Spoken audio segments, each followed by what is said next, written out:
Welcome to the PIO podcast, a place for all things public information related for police, fire, EMS, and local government.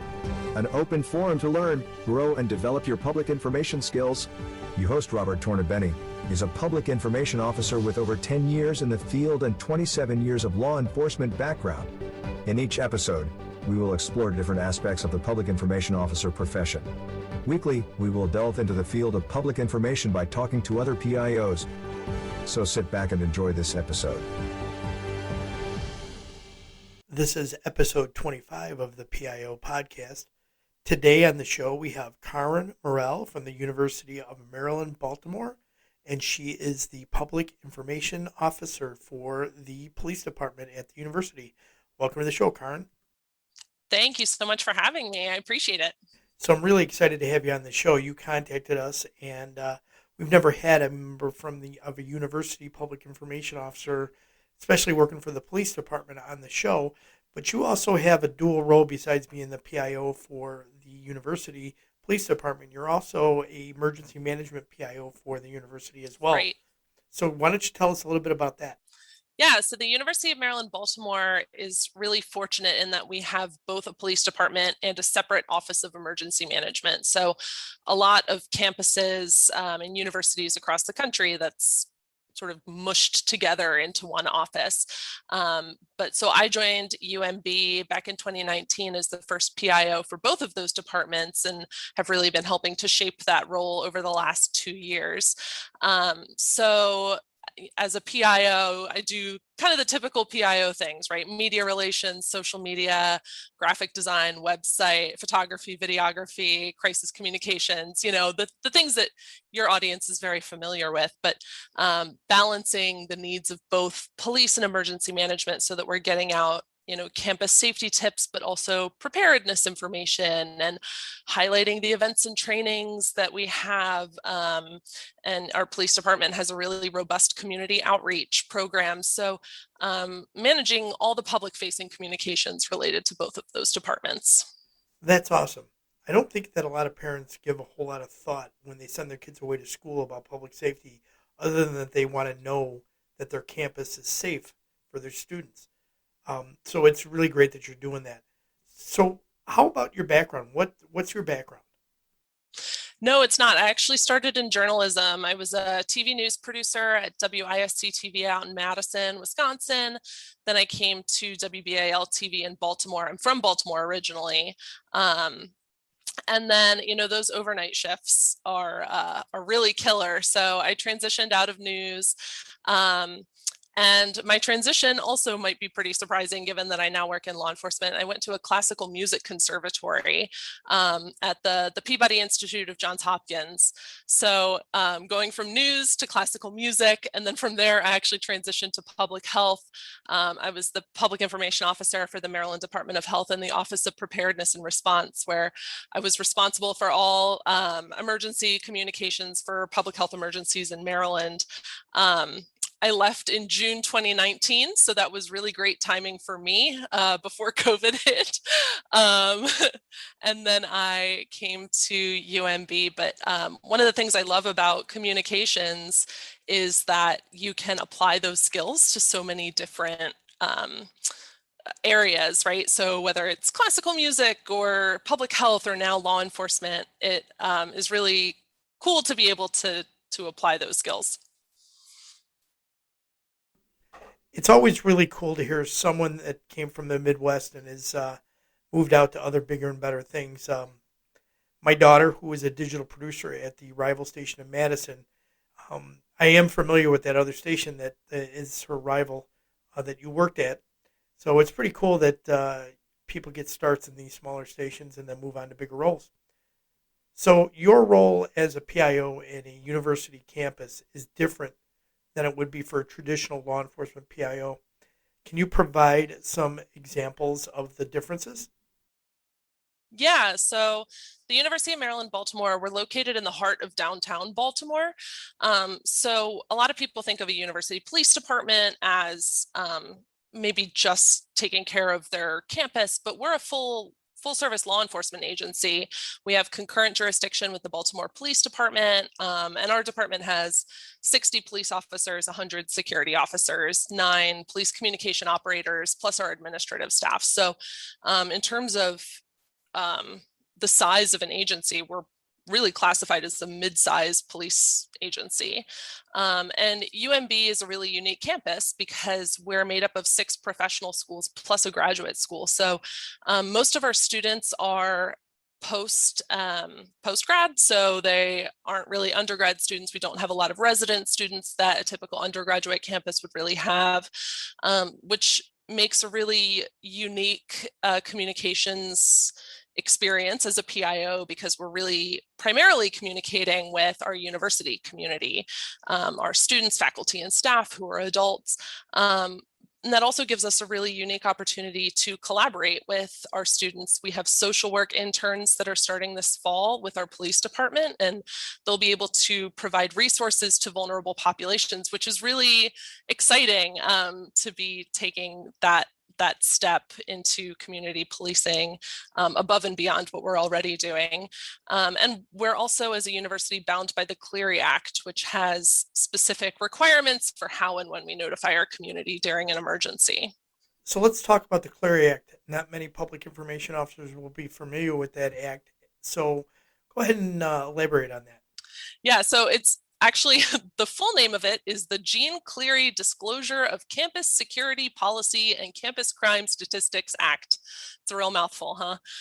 But in a nutshell, what it really is it's a federal law. It requires all colleges and universities that receive federal financial aid to provide crime stats and their crime policies. So that's the nutshell explanation.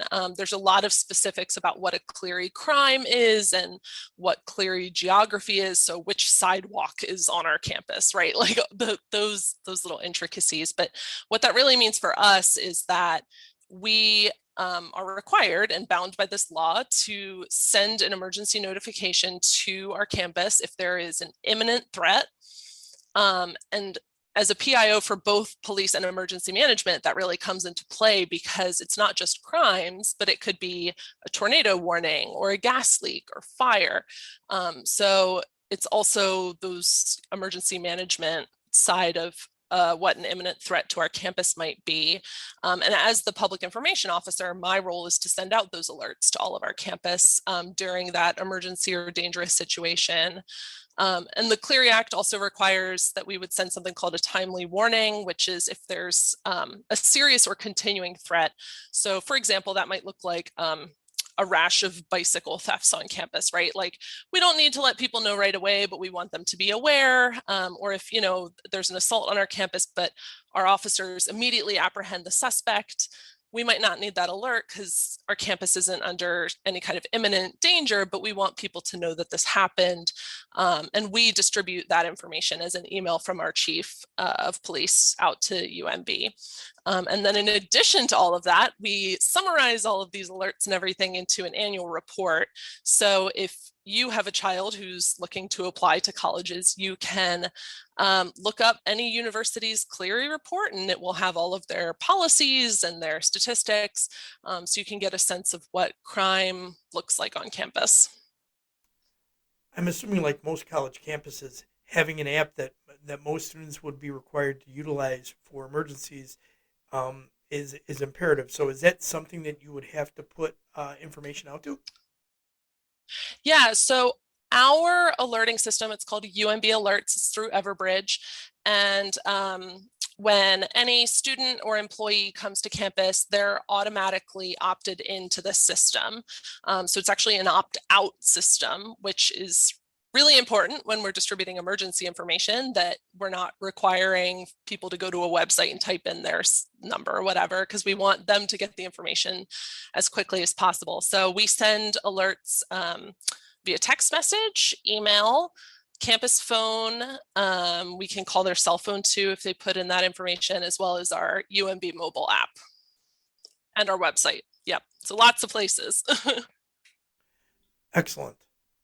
And so you are responsible for getting all that information out. And as a one-person band for the department, how do you handle getting all that information out such as like when you're on a day off or sick time or on vacation? Robert, what is a vacation?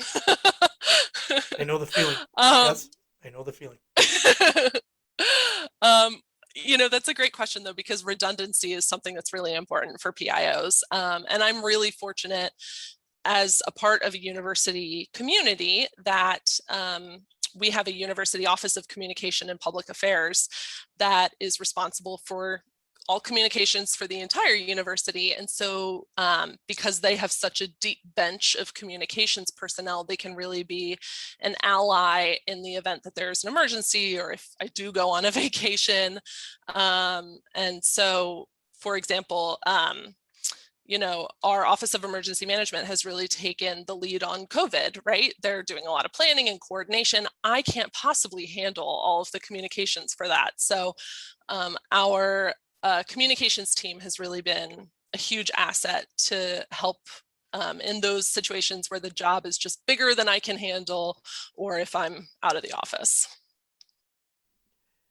And that's always good for everybody to be reminded that they have to have backup. I was certainly one of those at my previous agency in the past where I was always called on vacation days. I'm one of those. I'm always answering my phone. I can't help it. So, can you tell me what are the special challenges that a university lifestyle poses for the public information officer as opposed to a community based PIO?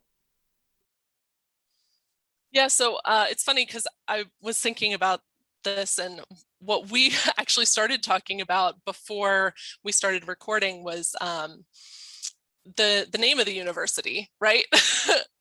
When you're in the university system of Maryland, we're the University of Maryland, Baltimore. There's also the University of Maryland College Park, which is what most people think of when you hear University of Maryland. And there's the University of Baltimore and the University of Maryland, Baltimore County. So a lot of times one of the challenges is just making sure that we, have the right name. Because Robert, you were at University of Illinois? Got it. Yeah, But not in Champaign, which is everyone thinks exactly. I'm at University of Illinois Chicago Circle campus. But not everyone says that's U of I. But that's what my certificate says. Yeah, exactly. But I think there's actually a lot of benefits to being on a university campus. UMB was actually ranked 13th on the Forbes list of America's best large employers this year, which is really cool. And because our officers aren't constantly moving from call to call, we're not completely overwhelmed with calls for service. It gives us the opportunity to be a really progressive and community oriented police department, not just with our faculty and our faculty, staff, and students, but we also do a lot of engagement in our West Baltimore communities. We have one of only a few PAL programs, Police Athletics and Activities Leagues, on a university campus. We have our police officers go into local schools and do DARE education with students. We have a Comfort Canine program. We're the third university Comfort Canine program in the country. So, there's always a lot of challenges, as you said. The life of a PIO, you can never really turn off your phone, but there's a lot of benefits too. Outstanding. I love that. All right. So, college atmosphere, young people. How do you handle the engagement with apps like TikTok, Instagram, and Snapchat? Yeah, that can definitely be a challenge. I think one of the nice things about UMB is that our audience is a little older than the undergrad audience of a typical university. But I'm one person trying to manage 5 social media accounts, and I think there's a misconception that you can just have the intern do social media, right? But there's so much strategy to social media. It really is a full-time career. And so I just honestly don't have the bandwidth to pick up additional, TikTok and Snapchat platforms. Go ahead. Okay, understandable. So you have 5. Which are the 5? So we have a Facebook, a Twitter, and an Instagram for the police department, which is at Police UMB. We have an Instagram for our Comfort Canine, which is at Officer Lexi. And then our Office of Emergency Management has a Twitter, which is at UMB OEM. Okay, so you're managing the bulk of what most people are on. I understand that, but when someone ventures into Snapchat and TikTok, I always cringe sometimes because there is so much risk involved in those, and the Yeah. reward in those might be very narrow, in my And opinion. and you see some government agencies trying to get into TikTok, and some do it really well. Actually, Minnesota government has really great TikTok presence, but a lot of government and police agencies that do it are a little bit cringy. So it's like, I'd rather not. I don't, it's we're just going to keep plugging away and at our Instagram and our Facebook and Twitter accounts and do the best we can with what we've got. Yeah, I could probably do a whole series on cringe from TikTok and Instagram. There's one Instagram account that I follow. I think it's called TikTok Cringe that I follow on Instagram, which shows all the risky behavior that cops do on TikTok. Yeah, it's not fun. So, can you provide an example of a misconception that new PIOs coming into the field might have, and how being an experienced PIO, you can help them eliminate that misconception? Yeah, so my first experience with public information officers was when I was a news producer. And as a producer, if there's a shooting or a fire or some sort of emergency, I'm looking up that department's PIO and I'm giving them a call, and it's always in an emergency, right? So that misconception that I had was it's all crises all the time, right? If you're a PIO. But the reality is, depending on where you work, because some departments are busier than others, it's probably maybe 5% of your job, right, is the crisis aspect of it. And so much of being a PIO is building those relationships and making plans and getting to know your community so that when that disaster, that crisis moment happens, you're prepared for it. You've built those relationships and people come to you, they know you, they trust you. And so for new PIOs, I would just say, get to know your partners, get to know everybody, right? Not just the people in your jurisdiction, but I was at a training a week or two ago where I met the Annapolis Emergency Management PIO, and that's nowhere close to me. It's about an hour away, but those relationships are so critical. You never know when you're going to cross paths with that person, and when those relationships are going to come in handy. And go to lots of trainings. I know that a lot of people talk about FEMA Advanced PIO, which is a great course, but FBI LEDA and like CDC's Crisis and Emergency Risk Communication, there's so many great trainings that span a lot of different organizations. So definitely take them all, as many as you can. We don't know it all, and in this field's constantly evolving. So let's learn from everybody. I agree with that. And lean on others. And you're not the first person to experience what you're experiencing. Somebody might have to give you how I would handle it, or they give you a completely different perspective and you do it in a different way. Yep. But that's the advantage of reaching out and leaning on people. Yeah, absolutely. And in every training, I feel like even if you know 90% of the material, you're going to pick up 10%, something new, or think of it differently. Absolutely. So, Carin, right, Yep, Carin, Carin. I wanted to make sure I got that right. So let's switch Thanks. this up some and answer some rapid fire questions. Perfect. Beer, wine, or bourbon? Wine.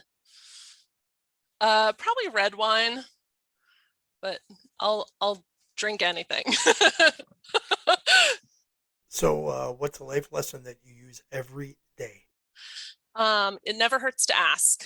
I think people are often scared to ask and to advocate for themselves, and especially women, and especially young women. So you're your own best advocate. Ask. I agree 100% with that one. Great. So, what inspires you?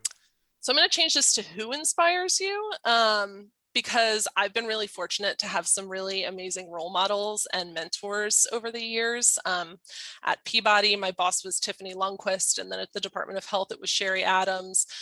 They were just some really incredible women who always were in my corner, and really encouraged me. And even here at UMB, my chiefs, was Chief Carin and now interim Chief Leone, um, they understand the importance of a PIO, and that is so critical when you're a public information officer, that your chief understands your role and puts you at the table. So I think they're really inspiring people.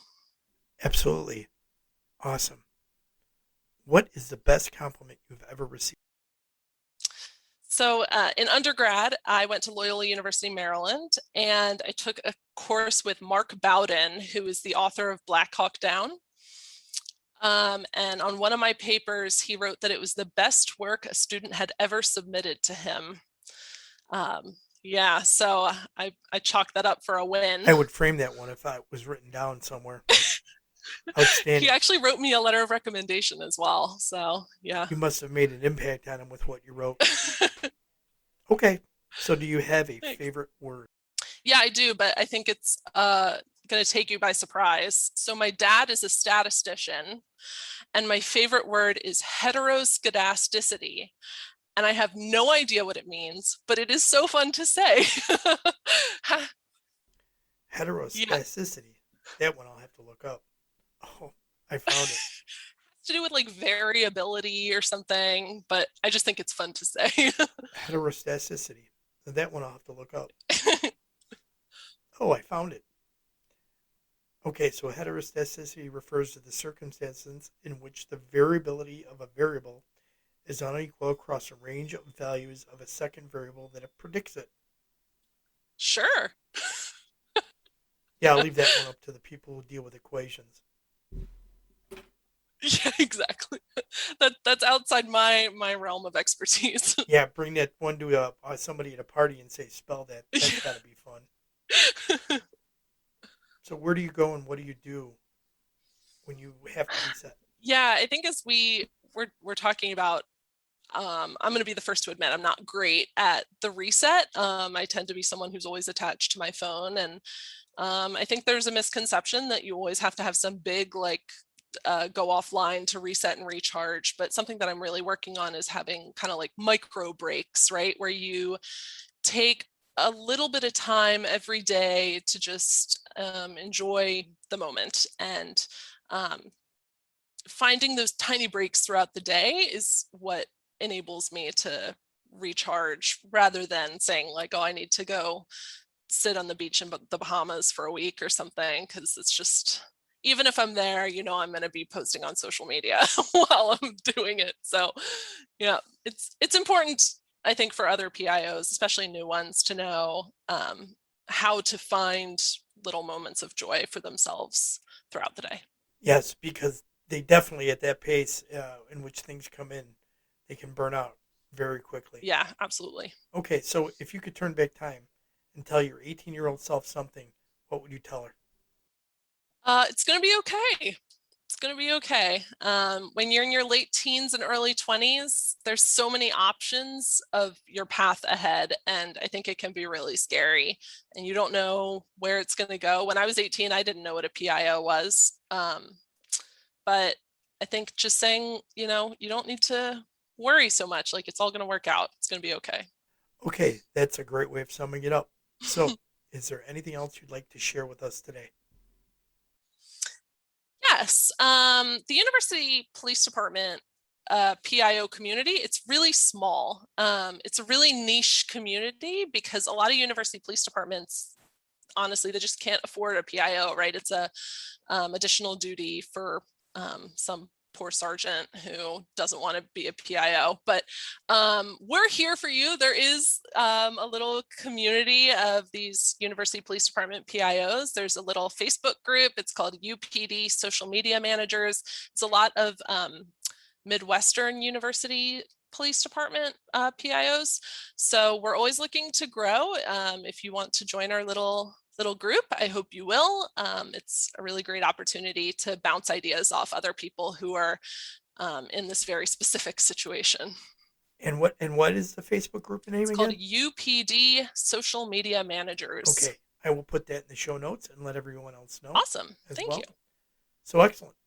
Please. Yeah, please do. How can people reach out to you or talk to you to connect? Yeah, Robert, what's really funny is that because I manage social media all day, I am not a great social media advocate for myself. It's really hard when, you're spending all day tweeting and posting to then want to do it in your free time. And it's a gap for me. And I'm always so impressed by people who can manage their own social media presence. I know you had Katie Nelson on. She's really great at that. but LinkedIn is a good place to find me. I'd love to connect. So please reach out. I'd love to meet other PIOs, continue to build those relationships that are so important. And I will add that into the show notes and your LinkedIn as well. Perfect. Thank you. As well as to the Facebook group with for people to connect to. If they'd Great. Like. So thank you very much for coming on the show. I really appreciate it. I'm sure our listeners have gained something from it. Like I said, we never had a PIO on from a university setting. And this is a great opportunity for them to see from a different perspective. And that is the whole reason of doing this podcast, is finding the different niches and connecting people together. Oh, thanks for having me, Robert. I really appreciate it. So that was Carin Morrell from the University of Maryland, Baltimore. Thank you for coming on the show, Carin. We hope you enjoyed this episode. If you would like to contact the show, please email us at thepiopodcast@gmail.com. Be sure to subscribe to the podcast to get notified of the latest episode. If you are listening on a platform that allows reviews, please give us a review. We appreciate any review, good or bad. It helps us improve on each episode. Until next time, be safe.